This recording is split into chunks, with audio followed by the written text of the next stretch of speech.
Kia ora koutou. Hi everyone, and thanks Anya, and thank you to Companion Animals New Zealand for having me. I'm here to talk to you today about companion animal regulation under New Zealand's Animal Welfare Act, how it might be falling behind over time, the need to make community expectations clear, and the things being done to improve standards.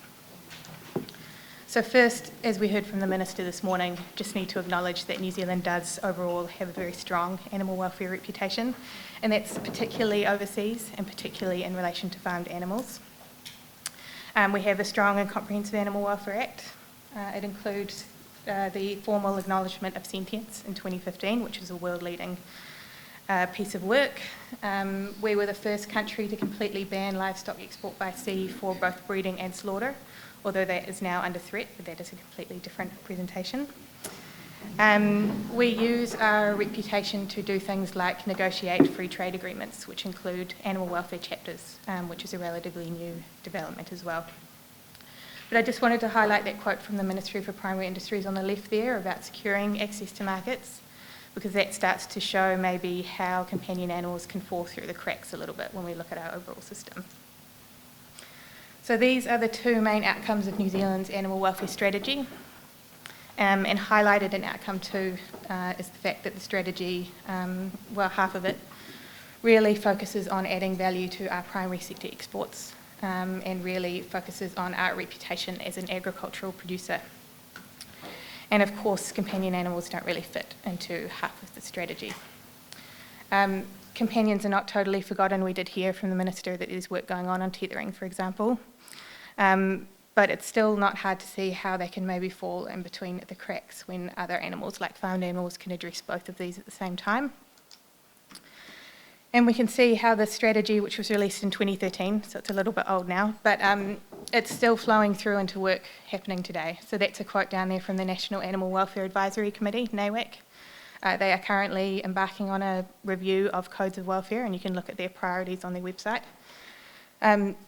Code of welfare for dairy cattle is number 1, and this is their description for why.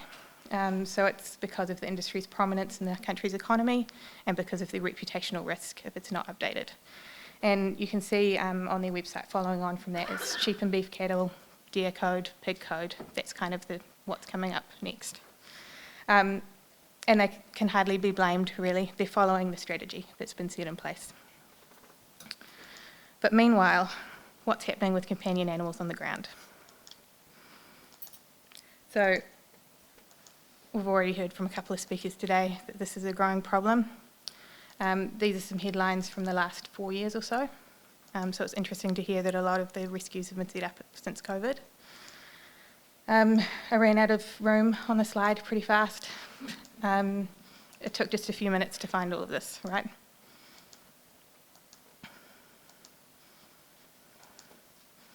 And this photo was shared recently. It was taken by one of our field officers, and I think really captures some of the problem that's happening. So I think we see across the board, relinquishment is up, length of stay is up. In New Zealand, SPCA last year took over 13,000 animal welfare complaints. Across the whole system, when we look at both SPCA and MPI, that's over 90% of all of the complaints that are coming in. So when New Zealanders interact with the animal welfare system, they are overwhelmingly interacting with SPCA, with rescues, with probably local councils, and they have expectations that something will be done when they make a complaint. But for effective action, there has to be effective standards. We have been ranked on our standards by World Animal Protection. So this is from the Animal Protection Index, and there's a link to the bottom of the slide. Overall, we ranked a C, so the grading goes from A at the top down to G. We've slid in the last few years, so our first ranking was an A. But, you know, overall Cs do get degrees, so we're still hanging in there. But for companion animals specifically, we are starting to get a failing grade. So we are ranked a D. And the report, which you can read, goes through a lot of the reasons for that. But basically, they talk a lot about the fact that our standards are not directly enforceable. They talk about a lack of funding in the overall system. And they make specific recommendations, particularly around this breeding piece and desexing. So if that's the reality, then what can we do about it? SPCA's strategy over the last few years has been to focus more on this top of the cliff work, and that includes work around desexing, it includes work around education, and a piece of that is advocacy. So this is trying to depict what we're trying to prevent from happening. That safety net at the bottom will always be there, the centres and the inspectors, but we need to do something to stop so many animals needing that safety net in the first place. So updating standards are one pathway to do that, and that's just one quote from MPI as well, showing what kind of expectations people have for our standards in New Zealand. One specific piece of work that has been really big for my team over the past few years has been updating the codes of welfare for companion animals. So that's just a picture of what codes of welfare are and how they fit into the system. But there are a set of minimum standards that come underneath the Animal Welfare Act. They describe specific species and situations. They reflect good science, good practice, and they are meant to be flexible and easily updated over time. For things that need to be directly enforceable, we've also got regulations. A lot of the regulations are derived from the codes of welfare, so those codes of welfare are really important to keep up to date. We've worked on 3 codes of welfare for companion animals, so SPCA has, in combination with a lot of stakeholders in this room, and thank you to those who have helped and made submissions. But there have been 3 codes of welfare on the go.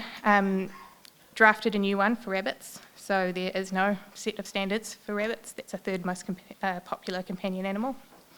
Updated the code of welfare for dogs, which was last significantly updated 13 years ago. And updated the code of welfare for cats, which was last significantly updated 16 years ago. All of them have been submitted, and so we await public consultation at some stage, which according to NAWAC's website is when resources will allow.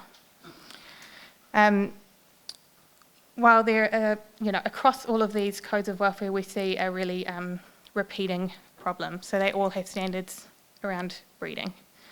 And irresponsible breeding. And just to define that, firstly, we're talking about 2 sort of major buckets here, if you will. So there's the large-scale breeding facilities, which focus primarily on profit. So they might be called puppy farms, for example. And then there's also backyard breeders, people who just don't desex for whatever reason and things get a bit out of control. We're not talking about the kind of breeders that have voluntarily signed up for codes of ethics through Dogs NZ or New Zealand Cat Fancy, for example. In New Zealand, there are no directly enforceable regulations specific to breeding. Regulations could clarify things around age of sale, for example. They could require desexing unless you're a registered breeder. They could prohibit third-party sales at pet shops. And these ideas are not groundbreaking. They've been done overseas. They could be done here. This is just a list of one particular example, so examples overseas of where commercial companion animal breeders must be registered or licensed. And even if we didn't want to go that far at first, there are other ways that governments can intervene and support companion animal welfare. So these are just 2 examples on the top there. That's from Western Australia. It's a headline for a program that started in May 2023, and that's the state government funding rescue shelters directly. So 6 rescue shelters, not just the SPCA, and looking at getting funding directly into the system that way. And below there's an example from Victoria, also in Australia. So that's talking about the 11th round of grants from the Victorian government, again directly to organisations that are doing desexing in the community. So what can we do in the future? Really encouraging to hear we've already heard people talk about these ideas. We can continue to brief the decision makers, so that's responsible minister. We can talk to people like the National Animal Welfare Advisory Committee on how significant the need is for these rules.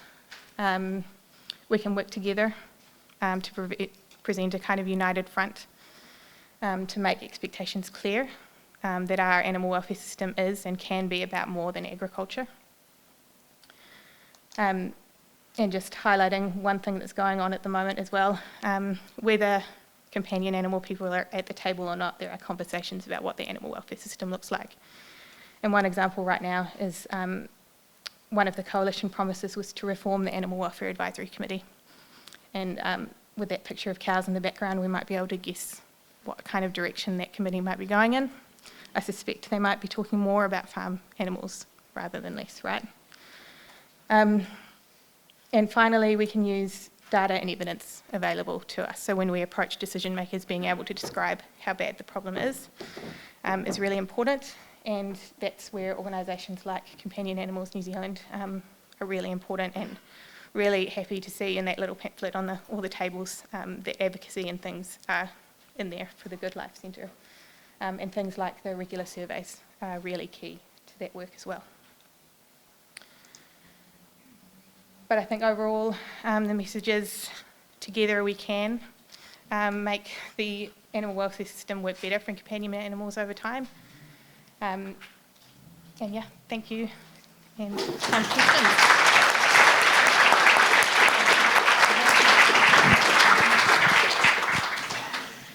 Thank you, Marie. That was great. We've got time for a couple of questions if anybody has any. Oh, yep, we've got lots of hands up. Good.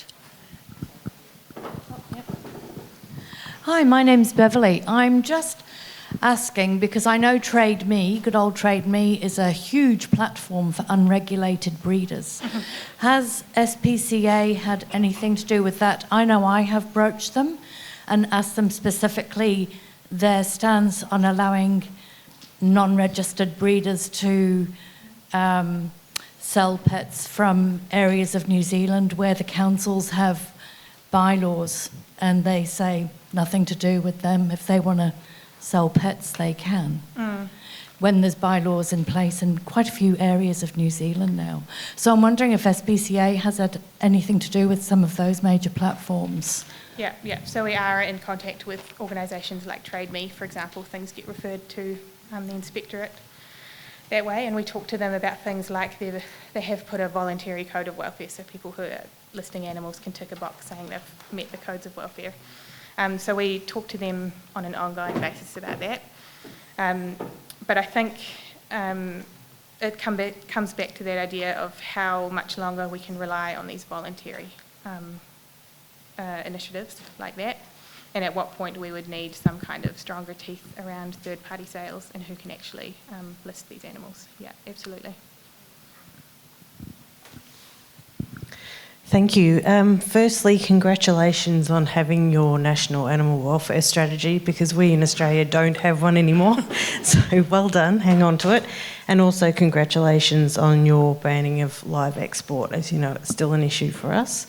But primarily, I've got lots of questions, but one of them is, how has the acknowledgement of sentience changed things for you, practically? On the ground, I think it's a little bit hard to say how it's flowed through to things like enforcement. It was a groundbreaking move. I think it's really important to have that acknowledgement in the Animal Welfare Act.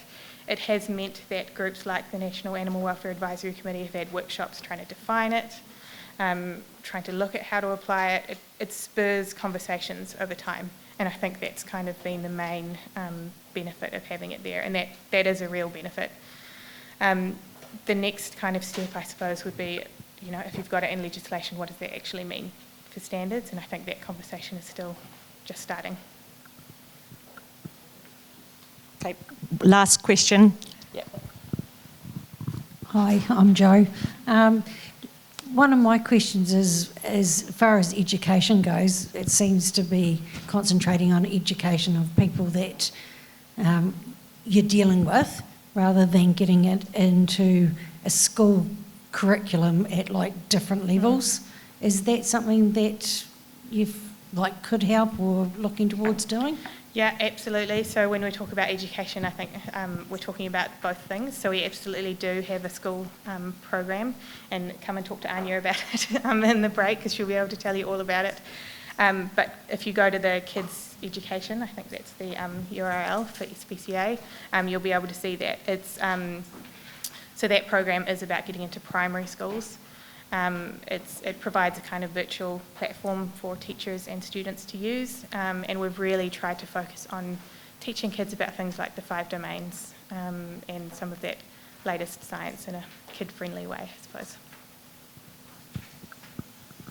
Excellent. Thank you very much, Marie.